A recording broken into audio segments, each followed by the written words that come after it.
Hey guys, 7 WWE Rocks here, and I am back at it again doing my Lucha Underground review for this week's episode, which of course is August 9th, 2017. The Cueto Cup continues as we get closer to the Final Four. Two people are already in the Final Four. Next week it will be, of course, Prince Puma versus Phoenix to determine who will go to the finals on that side of the bracket. But the other side of the bracket is being determined in two other matches, and we have Aztec medallions on the line, 3 of them to be exact, for a chance of becoming the Gift of the Gods champion when that Aztec medallion title, when all 7, I believe 7 medallions come into place, they form together, they become this big Power Ranger awesomeness and give you the power to, of course, have a Lucha Underground World Heavyweight Championship match. So 3 are on the line tonight, and that's what we kick things off with. So let's get right into it. Hopefully you're enjoying these reviews. Let me know how I can better myself with these Lucha Underground reviews. Let me know, if you're enjoying this, the Cueto Cup and whatnot. But in 2 weeks' time, we got Rey Mysterio versus Johnny Mundo and the conclusion of the Cueto Cup. So I'm excited for that show. That show should be really, really good. But let's get right into it. Like I said, Aztec medallions on the line. We kicked off with a trios match, 3-on-3, where the Rabbit Tribe, Paul London, his rambunctious, creepy, and weird group versing the Worldwide Underground, which would be represented with Taya, Ricky Mandel, and PJ Black. Jack Evans, of course, is his jaw is like wired shut, so he cannot compete. And if you don't know Ricky Mandel, he's the guy in the Worldwide Underground that is basically he thinks Johnny Mundo is like his idol, so he like dresses up like him. He does his entrance, the slow-mo thing, just like him, but he's a reject and he's there to do their dirty work. So honestly, nothing really really exciting happened in this match. The Rabbit Tribe were being weird. It's Paul London, of course, and then Saltador, I think. I've met him, and I mess up his name every time I do a review. But he's the one in that entire like black and white checkered outfit. That's always in. And then there's Mala Suerte is the one that wears the black mask. So they did their crazy antics, but nothing really exciting. Probably the best part of the match, honestly, or I guess the funniest part, where Taya set up Mala Suerte in the corner to do that big double knees.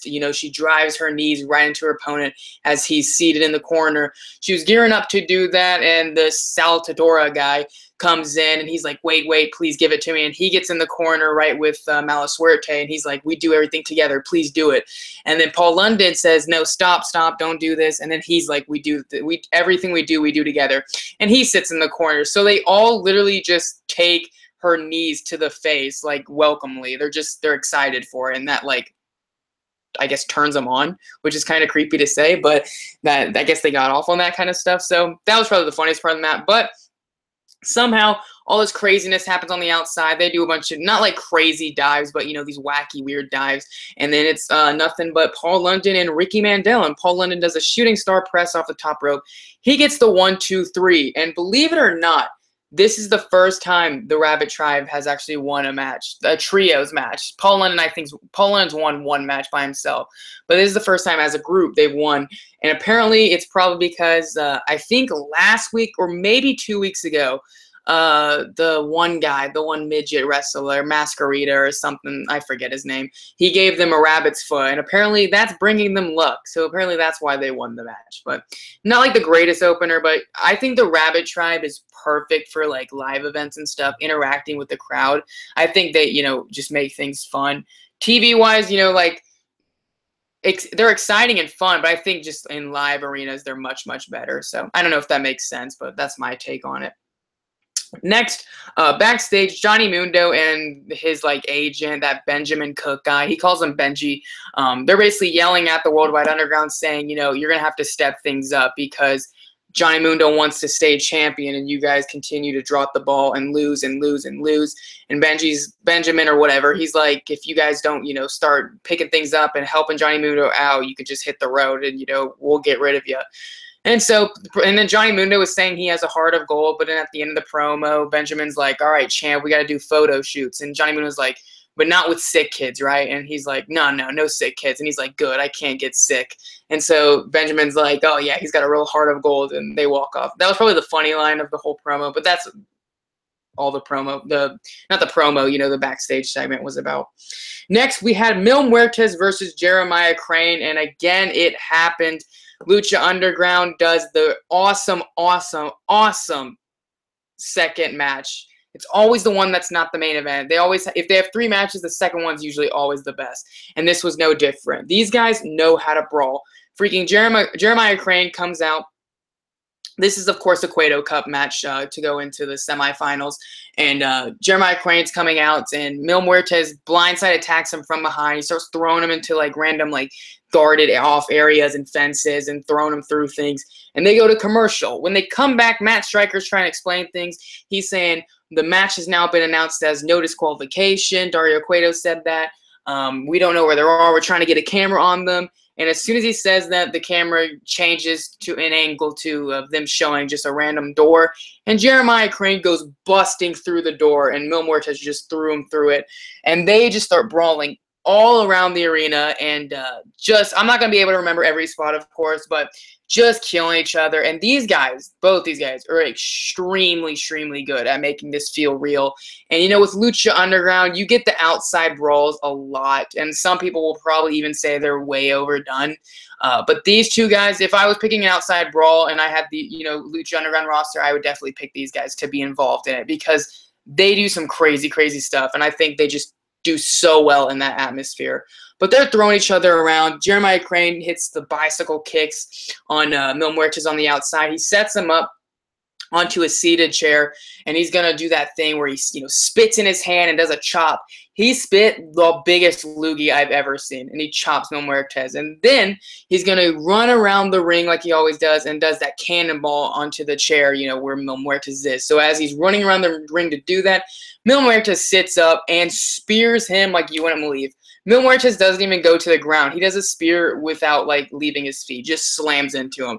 And that just knocks the crap out of Jeremiah. I almost said Sami Callihan. Jeremiah Crane. And they get back in the ring. I believe, I might be wrong on this, but I believe there was only, 3 attempted pinfalls. And maybe the third one was the final pinfall. But I remember, way into the match, they did a pinfall. And I was like, I'm pretty sure this was the first ever pinfall of the match. But they're killing each other. Jeremiah Crane goes to do a suicide dive, above the bottom rope, because usually people do through the middle ropes. He does it through the bottom. And he does the suicide dive to the outside. And Mil Muertes doesn't even fall. Doesn't even go to a knee. Freaking Jeremiah Crane just bounces off him onto the outside. And I'm like, oh my gosh, this man will not die. He's the man of 1,000 deaths, but he won't die. And so Jeremiah Crane later in the match somehow sets up a table. He gets on the ring apron. Mil Muertes is on the inside, and he does a spear to the outside. That old Edge Mick Foley spear, at WrestleMania 23. They don't even go through the table.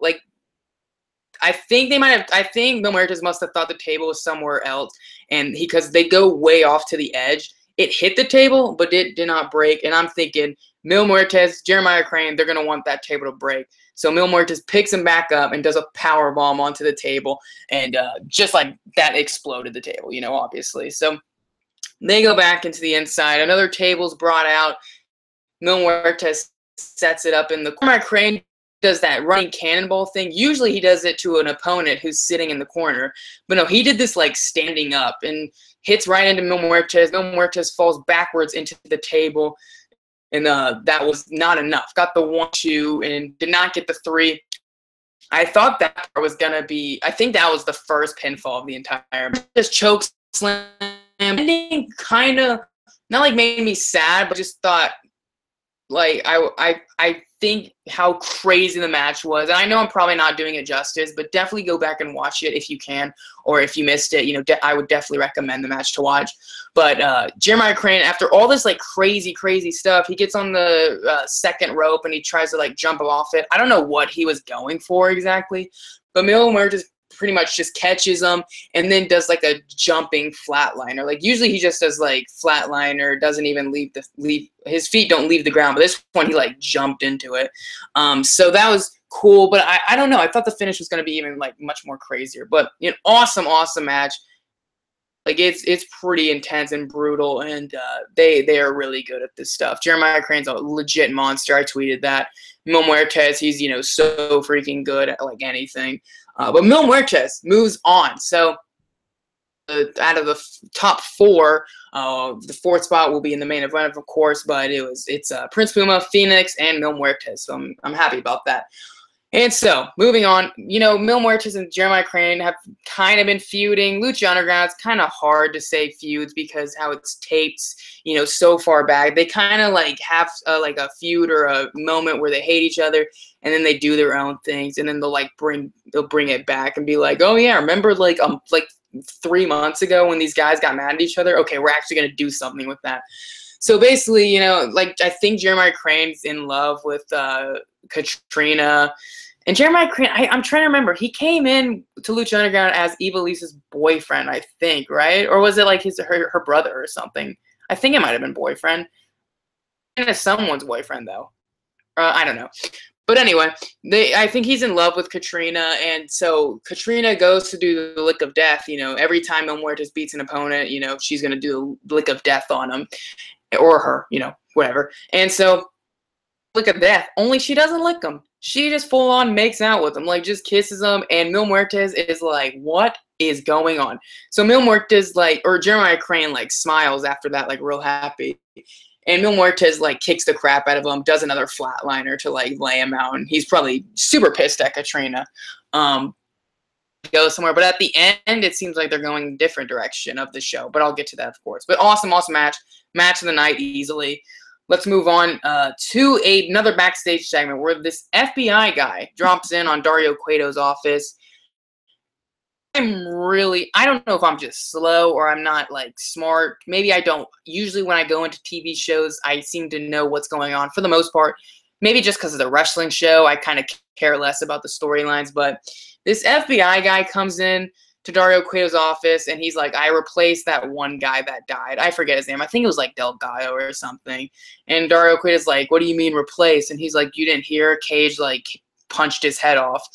And he's like, oh, blah, blah, I'm in trouble for this. And they're like, no, don't worry about it. Cage is all good. We're cool about that. And I'm like, I'm not looking for Lucha Underground to have, Steven Spielberg or Quentin Tarantino storylines. But an FBI dude just said to Dario Cueto that they know Cage killed a man, murdered him. They're okay with it, though. Who cares? That's just whatever. And so the FBI guy's like, I'm a big fan of what you're doing at Lucha Underground. I'm a huge fan of Pentagon Jr. or Pentagon Dark. And I'm like, what is happening? But basically he says, they need to watch out for the gods or something. I don't know. Please, maybe we can figure this out together, guys. If you're listening to this review, let me know in the comments what's going on in these storylines, because I really have no idea. But he leaves. He's leaving, and he's like, see you later, Gator. And I refuse to believe an FBI guy would say such things. Say, see you later, Gator, to someone. Anybody in the FBI that says that, I think your badge needs to be taken away immediately, because I just don't understand that. The dialogue for Lucha Underground. If someone is actually writing these lines, which I hope they are, but if someone's writing these lines, get better people, because this is just see you later, Gator. He's in the FBI. Come on, what's happening? Moving on. I'm sorry for that rant, but moving on to the main event. Tejano versus Pentagon Jr. to see who will face Mil Muertes next week. I'll be honest, this match wasn't that good. It was kind of boring. Famous B and the beautiful Brenda came out. And it made me so mad. So Tejano was on the ring apron, and Pentagon Jr. was in the inside of the ring. And so he elbows him. Pentagon Jr. falls to the mat, and I think Tejano was gearing up for a senton over the rope, landing on him. The camera doesn't even catch that. They just go to Famous B and beautiful Brenda making their entrance. Famous B is dancing his way out. And I'm like, God forbid we just totally miss the action in the ring, so we have to see Famous B dancing his way to the ring. That just made me so frustrated that they just completely missed a move in the ring, but whatever. So they come in the ring, and basically the match wasn't that great. It really wasn't. And it's after Mil Muertes versus Jeremiah Crane having this huge brawl, I don't see why you would try to follow anything with that. So basically he comes out, and at the end of the match, he gets a horseshoe out of beautiful Brenda's purse, and he's like, I'm going to help Tejano. Don't worry, I'm going to help him. And so he goes to Tejano. Beautiful Brenda distracts the ref, and Tejano's 2 feet in front of him. and he throws the horseshoe. He slides it on the ground.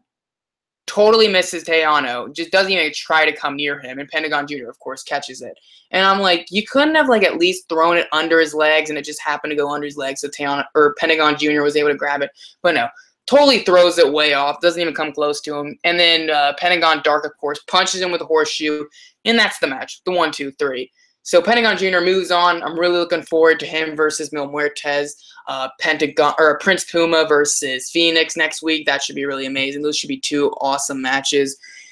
And after the match, Pentagon Dark, he's going to get that broken arm. So he's going for the broken arm to Tejano. He's got him in that, arm lock, and he's about to break it. Famous B gets on the mic, and he's like, please don't do it, whatever. So Pentagon Dark actually lets go. He lets go of him, and Tejano rolls away. And Famous B's like, thank you, blah, blah, blah. I told you you'd let him go. And he's like slapping him on the back and stuff, thanking him. And Pentagon Dark super kicks him in the face and breaks Famous B's arm. So Pentagon Dark leaves the ring, and I'm like, he just broke Famous B's arm for the second time. That's what Matt Stryker says, which I don't even remember the first time, but I guess, yeah. So he breaks his arm for the second time. I'm thinking that's the end. Beautiful Brenda's like, why would you help him? She's screaming, she's crying because Famous B's arm is broken in half. He's bleeding. And no, that was not it. Pentagon Dark makes his way back to the ring, and I'm thinking, well, beautiful Brenda, you're about to be broken, Brenda, because he's about to break your arm. And he breaks beautiful Brenda's arm, which I thought that's pretty amazing. I don't condone that violence, hitting a woman or breaking a woman's arm. I don't condone that at all. But he's Pentagon Dark. He's the freaking bee's knees. So he breaks her arm, and, that's the end of the show. But, of course, there's a backstage segment. So we go to the backstage segment where that one FBI lady that we've always seen, she's usually with Cortez or Joey Ryan when they're talking about undercover cop stuff, but she's talking. She has this medallion thing that's broken in half. I don't know what it means, but anyway, maybe you, the viewer that's listening right now, maybe you can help me out or comment or something, because I don't know what's going on. But anyway, another FBI dude comes and he's like, this woman wants you, and she's like, who? And he says, Katrina, didn't give a last name. She's like, let her in. And so he starts to close the door, and we see Katrina appear behind her as the door closes, and they start talking. I have no idea what's going on. I thought about titling this video So Confused, but Mil Muertes versus Jeremiah Crane was so amazing. I had to make that the title. So confused, because they're talking about the gods. They're talking about because Cage has that glove thing that's apparently called the Gauntlet. Some god is going to consume him or something. And then Katrina's saying Mil Muertes is going to finish off the gods. The gods will meet 1,000 deaths. The FBI lady pulls out her medallion. Katrina pulls out the other half of the medallion. They say they have some deal now. I don't know what's happening. I'm so confused. Aliens, the gods, Breaking Bad. I'm just saying random words now. Loud noises, margaritas. I don't know. Katrina's hot. That's what I'm getting at, I think. So basically, they're like, we have a deal or something. I don't know what the deal is. I don't know what's going on. Deal or no deal. I like that game. Howie Mandel. America's Got Talent. I don't know. I don't know what's going on. So Katrina basically, at the end, she's like, oh, I'll see you again or something. And then it's like ... And then she says, mother. And then she disappears. And we're like, the FBI woman is Katrina's mother. Oh my gosh, this is amazing. They got to have that classic twist at the end. This FBI stuff, I was really, really happy for it at the beginning. When Joey Ryan was an undercover cop, I got his t-shirt that says something about the law, or I am the law with Joey Ryan on it, because I was like, undercover cop, Joey Ryan, this is amazing. And they've just gone off the rails with this. I don't know what the FBI is doing. They don't care that Cage has killed a man. They're totally okay with murder at this point. It's like a Law & Order SVU episode. I don't know. But Lucha Underground, the wrestling's cool. Jeremiah Crane, Mil Muertes is amazing. Next week, I'm looking forward. We got Phoenix versus Prince Puma. We got Mil Muertes versus Pentagon Dark, which should be amazing. And then the week after, Johnny Mundo versus Rey Mysterio and the finals of the Cueto Cup. So that should be a freaking banger of an episode. Thank you so much for listening. If you did listen to this review, I really do appreciate it. I had 1 or 2 viewers, listeners, I guess, for the most part of the review, so that's good. Because it's, live. Usually people don't listen to it live. They listen to it later. But thanks so much for listening. Like, comment, subscribe, all the good stuff. Follow me on Twitter at 7WWE Rocks. Let me know. you enjoying Lucha Underground? Comment your thoughts. Like, are you thinking they're going off the rails? The storylines, are they getting a little ridiculous?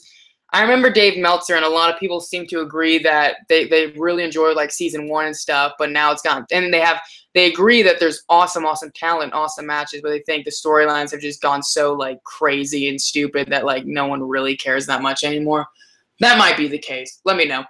Thanks so much for listening. I do, as always, appreciate it, and I hope you enjoyed, and I hope you have a great night or day, whatever time you're listening to this. Thanks so much.